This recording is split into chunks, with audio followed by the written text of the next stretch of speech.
नमस्ते इंडिया। मैं हूं जिगिशा और आप सुन रहे हैं कुछ यूं ही। उम्र ही क्या है तुम्हारी, सिर्फ 30 साल। पूरी जिंदगी पड़ी है बेटा तुम्हारे सामने। और फिर आने वाले बच्चे का भी तो सोचो, उसको पिता का नाम मिल जाएगा। रीमैरिज कोई गलत चीज़ नहीं है। एक औरत की ज़िंदगी में मर्द का होना बहुत ज़रूरी है, रिया को बुआ ने समझाया।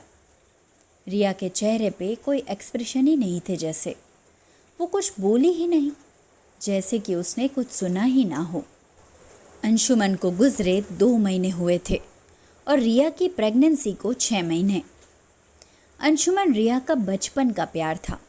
साथ में पढ़े बड़े हुए, काम चालू किया कि तुरंत शादी कर ली। पर एक फेरी टेल जैसी लव स्टोरी को रोड एक्सीडेंट की नज़र लग गई और अंशुमन रिया को छोड़ के हमेशा के लिए चला गया। अपने आने वाले बच्चे को लेके दोनों कितने खुश थे, कितने सपने बुने थे, लेकिन एक ही पल में जैसे सब कुछ फ्रीज हो गया। जिंदगी का हर पल जो सेलिब्रेशन था, वो हर पल बोझ बन गया, जिसको ढोना रिया के लिए आसान ना था, लेकिन उसको तो स्ट्रांग बनना ही था। अंशुमन चला गया था और पीछे छोड़ गया था आने वाले बच्चे का भविष्य और उसका 3 साल पहले स्टार्ट किया हुआ बिजनेस।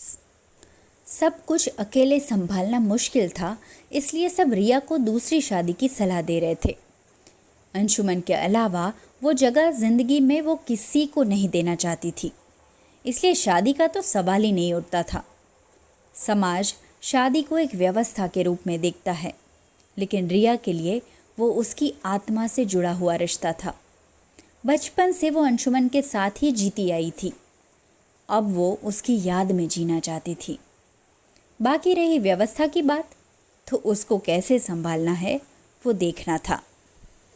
सबसे पहले रिया ने अपने आप को संभाला और बिजनेस को समझना शुरू किया। इस कठिन समय में उसकी हिम्मत बने उसके पापा अश्विन भाई मेहता। रिया की मम्मी हेमलता के गुजर जाने के बाद अश्विन भाई भी अकेले हो गए थे। बैंक की जॉब का सहारा था उनको, लेकिन रिया की ज़रूरत को समझते हुए उन्होंने वॉलंटरी रिटायरमेंट ले लिया। रिया ने एक नन्ही परी को जन्म दिया, उसका नाम सुहानी रखा। सुहानी जैसे रिया की ज़िंदगी बन के आई थी। अंशुमन की वजह से रुकी हुई ज़िंदगी सुहानी की वजह से चलने नहीं, दौड़ने लगी थी। सुहानी जब 3 महीने की थी, तभी से रिया ने वापस काम शुरू कर दिया। पीछे से पापा सुहानी का और घर का ध्यान रखते। सुहानी बचपन से रिया की नकल करके अश्विन भाई को ही पापा बुलाने लगी थी। अश्विन भाई घर का और सुहानी का ध्यान रखने के साथ साथ रिया को बिजनेस में भी हेल्प करते थे। जिंदगी की गाड़ी बहुत अच्छे से पटरी पे आ गई थी। इतना ही नहीं, खुशी से भाग भी रही थी। सुहानी, रिया और अश्विन भाई ने मिलके अपनी एक प्यारी दुनिया बसाई थी। अश्विन भाई भी अपनी दोनों बच्चियों के साथ बहुत खुश थे। इस राखी पे बुआ अपने भाई अश्विन से मिलने घर आई।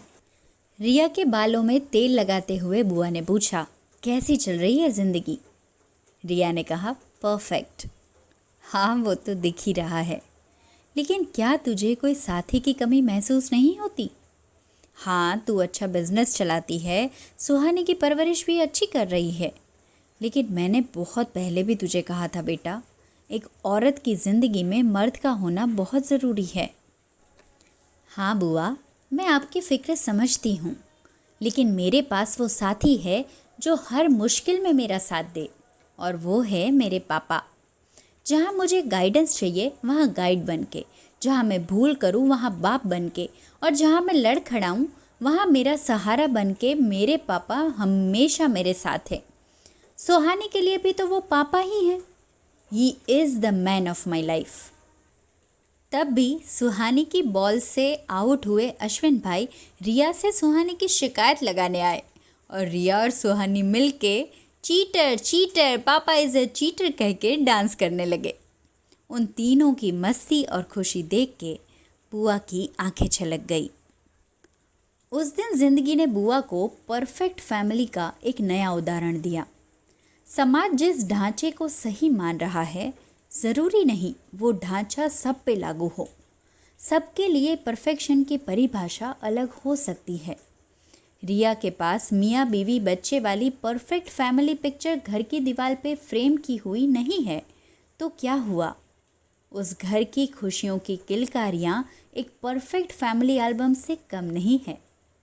ज़िंदगी के सिखाने के तरीके हैं यही, समझो तो सोना, बाकी कुछ यूं ही।